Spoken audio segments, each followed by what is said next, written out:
आज अगर आप सड़क पर लोगों से राक्षसों और राक्षस ग्रस्तता के बारे में बात करें तो आपको शायद तरह तरह के दृष्टिकोण सुनने को मिलेंगे।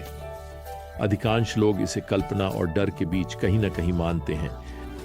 लोग आमतौर पर शैतान और उसके राक्षसों के बारे में दो में से एक गलती करते हैं। वे या तो उन्हें नजरअंदाज कर देते हैं या फिर उनके प्रति अत्यधिक जुनूनी हो जाते हैं। खैर, बाइबल स्पष्ट रूप से हमें बताती है कि हमें कभी भी शैतान पर नहीं बल्कि हमेशा मसीह पर ध्यान केंद्रित करना चाहिए। हमें अपनी नजरें उसी पर टिकाए रखनी हैं। इब्रानियों 12:1-2। अब हमें बताया गया है कि शैतान का विरोध कैसे करें। हमें बताया गया है कि वह हमसे भाग जाएगा और इसका कोई खास मंत्र बोलने से कोई लेना देना नहीं है, न ही यह हमारे कमरे में पवित्र जल छिड़कने या क्रॉस पकड़ने से जुड़ा है। इसका सारा संबंध परमेश्वर के निकट आने से है। अब हमें यह भी बताया गया है कि हर दिन परमेश्वर के हथियारों से लैस हो जाएं। उद्धार का टोप, विश्वास की ढाल, आत्मा की तलवार जो कि परमेश्वर का वचन है। इफिसियों 6। प्रेरित यूहन्ना 1 यूहन्ना 4:4 में लिखते हैं, जो तुम में है वह उससे बड़ा है जो संसार में है। अब हम लूका के सुसमाचार के 8वें अध्याय में उस वादे का एक उदाहरण देखने जा रहे हैं। जब यीशु ने गलील की झील पर चमत्कारिक रूप से तूफान को शांत किया तो पद 26 में लिखा है, फिर वे गेरासेनियों के देश में पहुंचे जो गलील के सामने है। जब यीशु भूमि पर उतरे तो नगर का एक मनुष्य जिसमें दुष्टात्माएं थीं उनसे मिला। अब यह वाक्यांश जिसमें दुष्टात्माएं थीं, दुष्टात्मा ग्रस्तता, डेमन पोजेशन को दर्शाता है। यह तब होता है जब कोई अविश्वासी किसी दुष्टात्मा के अधीन आ जाता है और उस व्यक्ति की सोच, उसकी भावनाएं, यहां तक कि उसका शरीर भी विशेष रूप से उस दुष्टात्मा के द्वारा नियंत्रित हो जाता है। अब शैतान जो कर रहा है वह किसी को एक अपवित्र आत्मा का नकली मंदिर बना रहा है। देखिए, वह विश्वासियों के लिए पवित्र आत्मा के वास का नकली रूप प्रस्तुत कर रहा है। दुष्टात्मा ग्रस्तता वह स्थिति है जब शैतान को भगवान बनने का मौका मिलता है। मसीहियों, हम दुष्टात्माओं द्वारा सताए जा सकते हैं लेकिन उनके द्वारा ग्रसित नहीं हो सकते क्योंकि हमारे भीतर पवित्र आत्मा वास करता है। बाइबल में हमें बताया गया है कि हमारे शरीर पवित्र आत्मा के मंदिर हैं, 1 कुरिन्थियों 6:19। और वैसे परमेश्वर का आत्मा किसी दुष्टात्मा के साथ एक ही स्थान साझा नहीं करेगा। अब जब हम इस मुठभेड़ को आगे बढ़ाते हैं तो मैं इस दुष्टात्मा ग्रस्त व्यक्ति के बारे में कुछ टिप्पणियां करना चाहता हूं। मत्ती का सुसमाचार कहता है कि वहां 2 दुष्टात्मा ग्रस्त व्यक्ति थे। ध्यान दें, जब आप सभी सुसमाचारों को एक साथ रखते हैं तो वे पूरा विवरण देते हैं। मरकुस और लूका के सुसमाचार सिर्फ इन दोनों में से एक व्यक्ति पर ध्यान देते हैं। ऐसा इसलिए है क्योंकि वही व्यक्ति मसीह का अनुयायी बनने वाला है। वह अपने गृह नगर जो कि गदारा नगर था, वहां एक मिशनरी बनने वाला है। अब लूका अध्याय 8 की आयत 27 हमें बताती है, क्योंकि बहुत समय से उसने कपड़े नहीं पहने थे और वह किसी घर में नहीं रहता था बल्कि कब्रों के बीच रहता था। दूसरे शब्दों में, वह मानसिक रूप से विक्षिप्त है और मूल रूप से बेघर है। वह शारीरिक रूप से भी खतरनाक है। आयत 29 कहती है, क्योंकि बहुत समय से दुष्टात्माएं उसे पकड़ती रही थीं, उसे अब पहरे में रखा जाता था और जंजीरों व बेड़ियों से बांधा जाता था, लेकिन वह उन बंधनों को तोड़ देता था और दुष्टात्मा उसे मरुभूमि में ले जाती थी। तो वह दुष्टात्माओं की उग्र शक्ति के अधीन एक आत्मविनाशकारी जंगली व्यक्ति है। यह व्यक्ति आज के समय में, जिसे हम निराशाजनक मामला कहते हैं, वैसा ही होता। गदारा के इस पागल आदमी के बारे में हर कोई जानता था। खैर, यहां हमें बताया गया है कि वह यीशु और शिष्यों को किनारे पर उतरते हुए देखता है और वह दौड़ता हुआ तेजी से उनकी ओर जाता है। और आयत 28 में बताया गया है कि आगे क्या होता है। जब उसने यीशु को देखा तो वह चिल्लाया और उनके सामने गिर पड़ा और ऊंचे स्वर में बोला, यीशु, परमप्रधान परमेश्वर के पुत्र, तेरा मुझसे क्या लेना देना है? वाह, यहाँ कितनी चौंकाने वाली बात कही गई है। बस सोचिए कि यह दुष्टात्माओं की दुनिया के बारे में क्या प्रकट करता है। यह दिखाता है कि दुष्टात्माएं अवतार की वास्तविकता में विश्वास करती हैं। वह यीशु को परम प्रधान परमेश्वर का पुत्र कहता है।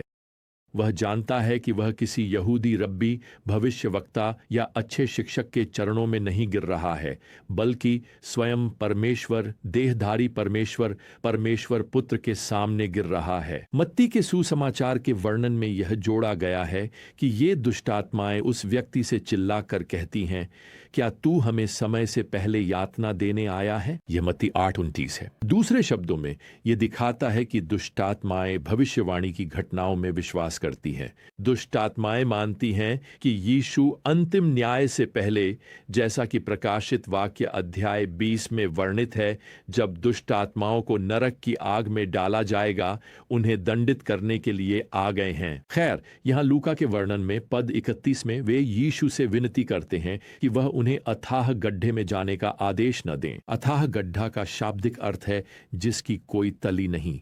यह नरक में अंतिम यातना के स्थान यानी तली रहित गड्ढे की ओर संकेत करता है। आप जानते हैं, हमारी दुनिया शायद नरक की वास्तविकता को नकारने की कोशिश करे, लेकिन मैं आपको बता दूं, दुष्टात्माएं इस पर विश्वास करती हैं। दुष्ट आत्माओं को अपने भविष्य के नरक में न्याय को लेकर कोई संदेह नहीं है। अब यहां यीशु पद 30 में सवाल पूछते हैं, तुम्हारा नाम क्या है? दुष्टात्मा का प्रवक्ता उत्तर देता है, लीजन, क्योंकि उसमें बहुत सी दुष्टात्माएं प्रवेश कर चुकी थीं। यह एक काफी डरावना उत्तर है। एक रोमन लीजन में 5000 से अधिक सैनिक होते थे, तो यह दुष्टात्मा वास्तव में कह रही है कि इस व्यक्ति के शरीर और मन को नियंत्रित करने में हजारों दुष्टात्माएं शामिल हैं। अब इसके साथ ही यीशु अपने वचन की शक्ति दिखाते हैं। एक ही आदेश, चाहे यहां कितनी भी दुष्ट आत्माएं क्यों न हो।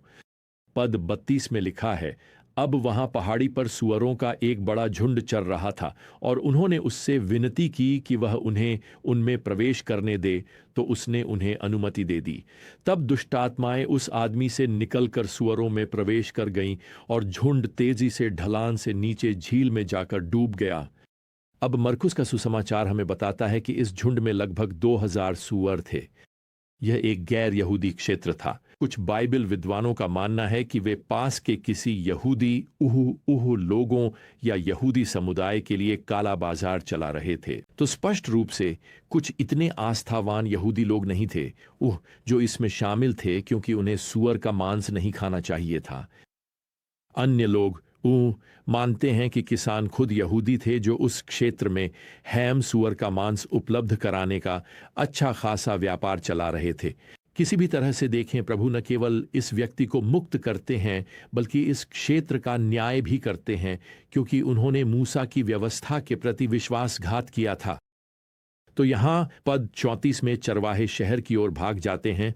वे सभी को बताते हैं कि अभी अभी क्या हुआ, और भीड़ उस व्यक्ति को देखने लौटती है जिसने उनका व्यापार बर्बाद कर दिया था।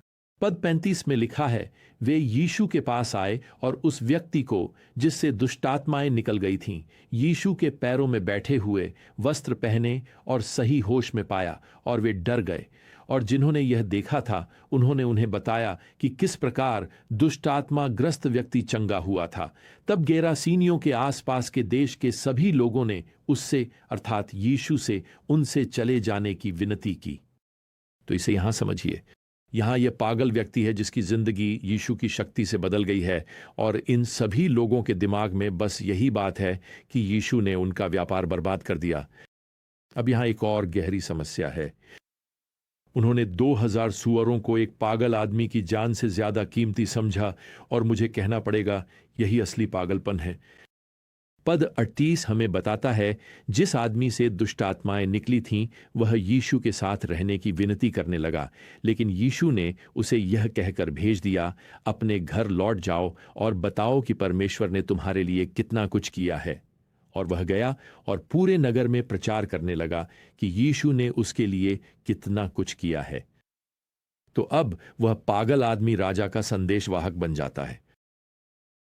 मुझे इस दृश्य से एक और सिद्धांत याद आ रहा है जो दुष्टात्माओं के राज्य के बारे में है। यह रहा, यीशु किसी के जीवन में अपना सर्वश्रेष्ठ कर सकते हैं, भले ही शैतान ने अपना सबसे बुरा कर दिया हो। क्या आप कल्पना कर सकते हैं कि यीशु अपने शिष्यों से कह रहे हैं, सुनो दोस्तों, मैं क्या करना चाहता हूं कि यहाँ किनारे पर उस कब्रिस्तान के पास जो उस छोटी पहाड़ी के ऊपर है, वहां नाव लगाऊं और वहां कोई है जिसे मैं नया मिशनरी नियुक्त करना चाहता हूं।